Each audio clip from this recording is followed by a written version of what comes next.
In the name of God, the Father, Son, and Holy Spirit. There have been many times I have let out a deep sigh and then remembered the writings of Paul. He speaks about those sighs too deep for words. Of course, there are times I wish I had stuck to a sigh, as do some others, I'm sure, who rush to speak, to post, to tweet these days. We live in a time when a person can easily be embroiled in a terrible war of words. In some case, a job will be lost. At times, I think we best just sigh. To ensure our rector gets some vacation time, the July services are being taped in June. Never in my ministry have I put words together that could not be quickly changed should something have happened just prior to Sunday.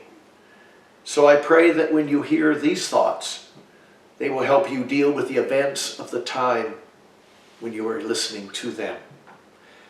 And maybe all you could do is simply sigh. Paul reminds us that God's Spirit helps us in our weakness. And in those times that we know not how to pray, God's Spirit intercedes. The King James Version says, "The Spirit itself makes intercession for us with groanings which cannot be uttered." The New English Bible says, "Through our inarticulate groans, the Spirit Himself is pleading for us." Today it's the New Revised Standard Version, and words I really love. That very Spirit intercedes with sighs too deep for words. In such translations, we are reminded of something we who profess a faith in this living Christ too easily can forget. The sighs can be God moments, when the Spirit steps softly onto the stage of our lives through a sigh. It may be a very gentle sigh, or that inarticulate groan, such that the person next to us looks quickly over and asks, "Are you okay? Is something wrong?" Well, much is going on around us and within us in these times. And I know and you know that in all times much goes on. But 2020 just feels and is so very different. In these times, those sighs really are offered up in another way. Will we see them as ways God may be speaking to us?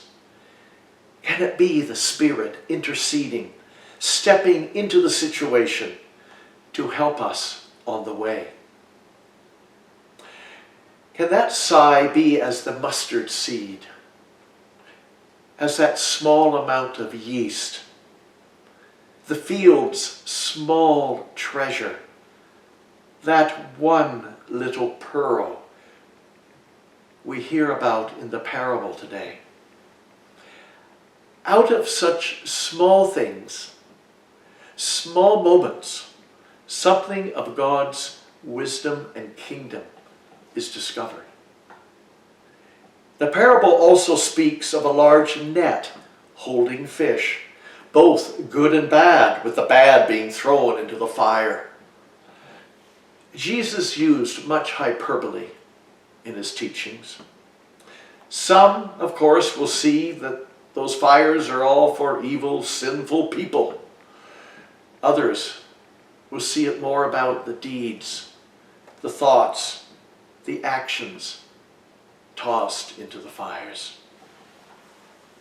Perhaps it is in reading such a parable, or Paul's words, that one really does feel quite weak in faith, confused, and does not even know how to pray about it.